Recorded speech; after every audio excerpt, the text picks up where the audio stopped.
नमस्कार, आप सभी का स्वागत करता हूं अपने YouTube चैनल सुरेंद्र सिंह बोरा में। साथियों, उत्तराखंड प्राथमिक शिक्षक भर्ती में सुप्रीम कोर्ट याचिका के संबंध में आज वीडियो के माध्यम से आप सभी लोगों के साथ बातचीत करूंगा और इस बातचीत को आप लोग समझने का प्रयास करिएगा कि आखिर क्यों मैं आप लोगों से इस तरीके की बातें करता हूं और क्यों इस बात में मेरी बातों पर वास्तविकता कितनी होती, कितनी सच्चाई होती है। बहुत सारे लोगों को मैं थोड़ा सा पीछे ले जाना चाहता हूँ। 2021 की बात बता रहा हूँ, जब 2021 में एनआईवस डीएलएड नैनीताल हाई कोर्ट से केस जीता। बहुत सारे एनआईवस डीएलएड वालों ने मेरे वीडियो जीवंत रूप से देखे हैं और वो वास्तव में यूट्यूब में अभी भी पड़े हुए हैं।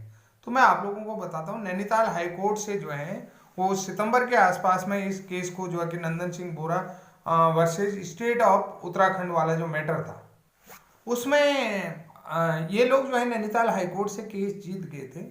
तो मैंने उसमें कहा था कि सरकार इनको नहीं चाहती और इनको प्राथमिक शिक्षक भर्ती में शामिल नहीं करेंगे और ये लोग जो है कि सरकार पूरी कोशिश करेंगे कि ये केस को जो है कि किसी भी तरीके से डिस्पोज किया जाए और इनको भर्ती से बाहर किया जाए।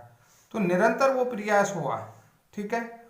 और मुझे ये भी पता था 17 अक्टूबर 2017 का और शिक्षा मित्रों वाले जो आपकी मिनिमम क्वालिफिकेशन वाला मैटर था वो सब MHRD का जो है कि ministry of education government of India का था।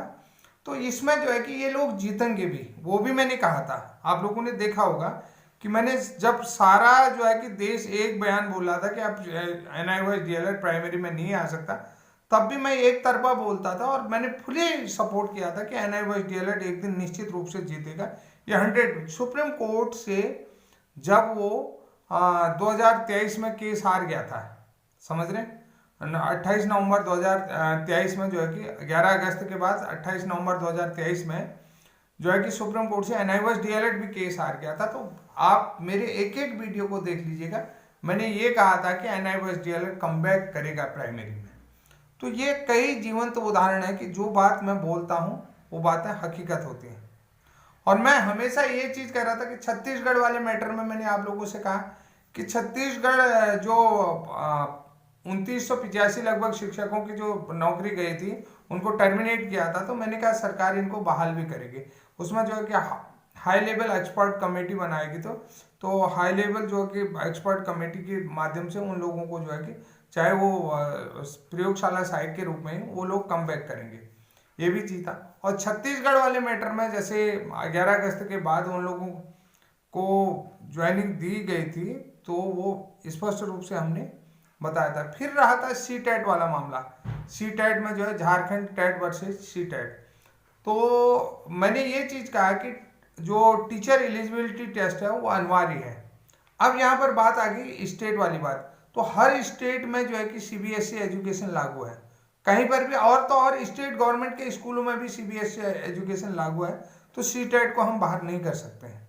तो निश्चित रूप से वैसा हुआ सी टेट को बाहर में। आप एक एक वीडियो को आप उठा करके देखिएगा, एक एक वीडियो को उठा करके। भाई मैं आप लोगों को कहता हूं कि मैं एक छोटा सा वीडियो आप लोगों को जरूर बनाता हूं, क्योंकि मेरे पास, क्योंकि मैं इतना बड़ा जो है कि आपके पास जो है कि मैं सीधी सी बात बता रहा हूं, तो मेरे पास जो है कि टीचमेंट वाले जैसे बोर्ड वोर्ड होते हैं वो नहीं है, डिजिटल बोर्ड नहीं है, डिजिटल एजुकेशन बोर्ड। तो मैं आप लोगों को वो चीज़ें नहीं दिखा पाता हूँ, इसलिए आप लोगों को लगता है कि नहीं यार ये तो आकर के यहाँ बकवास करेगा। बहुत सारे लोगों को यही लगता है कि मैं आता हूँ और बकवास करता हूँ, चला जाता हूँ। कई लोगों का क्या होता है कि ये व्यूज बटोरने के लिए जो है कि व्यूज कमाता है और इसकी कमाई होती है, ये भी बहुत सारे लोगों का होता है। लेकिन आप हर एक वीडियो को उठा करके देखिए तो वो वीडियो आपको वास्तविकता का परिचय देंगे और वास्तविकता बताएंगे।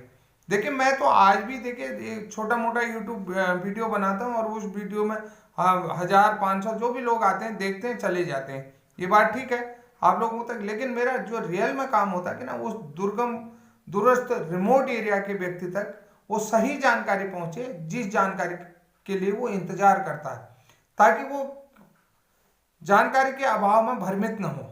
ये चीज होता है कि उस तक वो सटीक जानकारी कोई भी लोग उसे गुमराह न करें, ये चीज मैं कहता हूं। अब देखिए सवाल मुझ पर भी उठाते हैं बहुत सारे लोग। ये मेरे ख्याल से मेरे यहाँ का कोई SC जुगरिया है लोहाघाट साइड का, तो वो बंदा मुझे एक नहीं 10 सवाल उठाते हैं। अब मेरे साथ के ब्रिज कोर्स प्रशिक्षित अभ्यर्थी हैं, वो मुझ पर 10 सवाल उठाते हैं कि सबके लिए होना चाहिए, सबके लिए होना। देखो भाई, मैं कड़वा बोलता हूँ और सत्य बोलता हूँ, आप लोगों को ये पता है। अब यहाँ पर देखिए, जब आप लोग, सीधा सा सवाल ये बोलता हूँ, जब आप लोग मेहनत करते हैं, मेहनत करते करते मेहनत का आपको फल नहीं मिलता, फल किसी दूसरे को कहता कि ये मेरा है, तो आप लोगों को कैसा लगेगा। देखिए, कोई आदमी जो है कि अभी देखो इस समय जाड़े का मौसम चल रहा है, जाड़े के मौसम में 2-3 दिन का सफर दूसरी जगह पर, अनजानी जगह पर जा करके उन चीजों की व्यवस्था करना, ये कितना है। आप लोगों ने तो कहते हैं समानता का अधिकार है। बरसात के दिनों में लैंडस्लाइडिंग होती है, घर से निकलना कितना टफ होता है। कोई व्यक्ति अगर किसी दुर्घटना का शिकार हो गया तो उसके पीछे क्या ये इतने लोग कहेंगे कि समानता का अधिकार है, इसको भी मरने के बाद भी इसके घर वालों को नौकरी दो, नहीं कहेंगे ना। तो ये सारी चीजें मैं आप लोगों को समझा रहा हूं और यही चीजें मैं आप लोगों के साथ हमेशा बात करता हूं। तो इसलिए साथियों, मैं आज सीधे से मुद्दे की बात करता हूं। बहुत सारे लोग को मैं ये चीज कहता हूं कि जब आपको किसी केस की नॉलेज ना हो, केस के बारे में जो है कि जानकारी ना हो, तो आप जो है कि खामोखा अन्य केस न लगाएं। ठीक उसी तरीके से जैसे Jaiveer Singh versus NI DElEd हुआ, तो वो केस लटका, बीएड वाले भी बाहर रहे, एनआई वाले भी बाहर रहे, एनआई वाले जीत के आ गए और बीएड वाले हमेशा के लिए बाहर हो गए। तो ऐसी गलतियां न करें। अब मैं एक छोटा सा केस आप लोगों को बता देता हूं कि जो ब्रिज कोर्स प्रशिक्षित अभ्यर्थियों का सुप्रीम कोर्ट में चला गया है।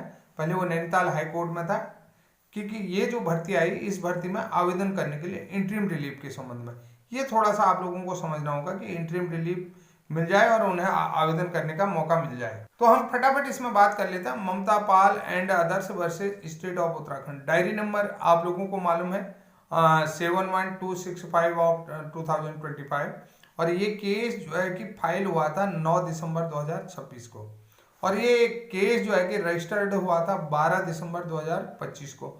और ये एसएलपी संख्या आप लोगों को बता देता हूँ 036184 036187 ऑफ 2025, और ये केस लिस्टेड हुआ था 18 दिसंबर को। 18 दिसंबर को ये justice Vikram Nath and justice Sandeep Mehta ji के कोर्ट में ये क्या हुआ, केस फाइल हुआ था। अब इसमें देखिए, केस में जो है कि आपने अगर रिट पिटीशन की बात कर रहे हैं, अगर जो आप लोगों के रिट पिटीशन की बात कर रहा हूँ, या जो है केस के ग्राउंड के बारे में कहें कि केस में जो कौन कौन से पॉइंट जो है कि ग्राउंड में रखे गए, केस का जो ग्राउंड है, पिटीशन में किस ग्राउंड पर ये लोग जो है कि कोर्ट में गए हैं, थोड़ा सा ये चीज आप बताएंगे कि जो केस में किन ग्राउंड के आधार पर इन्होंने क्या करा। सबसे बड़ी चीज ये चीज है। अब मैं आप लोगों को बता देता हूं, यहां पर जो 169 लोगों की आईए लगी थी। देखिए, आईए जो है कि मेन केस से हट करके हम लोगों ने आईए लगा।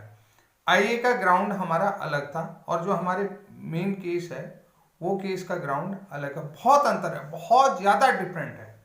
तो यहां पर देखिए, सबसे बड़ी चीज है कि हमारे यहाँ WPSB 506 2025, और ये थोड़े से हमारे यहाँ जो सुप्रीम कोर्ट में केस लगे हैं 2025, और जो है कि उसके बाद जो है कि 507 2025 और 508 2025। तो पहली बात हम लोग आप लोगों को बता देते हैं कि ये जो हमारे केस हैं, ये 506, ये जो है कि ये 2025 के नहीं है, समझ रहे। हमारे ये केस हैं 2024 के। नैनीताल हाई कोर्ट से हम जो केस हार करके सुप्रीम कोर्ट के, ये 506 साल, इन केस का ग्राउंड बहुत अंतर है। इस केस के अगर जो रिट पिटीशन के ग्राउंड पढ़ोगे ना, वो बहुत अंतर है। उन ग्राउंड में आपको इस केस से जो अभी इंटरिम रिलीफ जो 169 को मिला, उससे कोई मिलता जुलता नहीं है। लेकिन यहाँ पर इस केस में जो है कि जो ममता पाल वाले में है, तो इसमें जो है कि ग्राउंड इन्होंने 506, 507, 508 से संबंधित रखे हैं। तो ये चीज अलग है।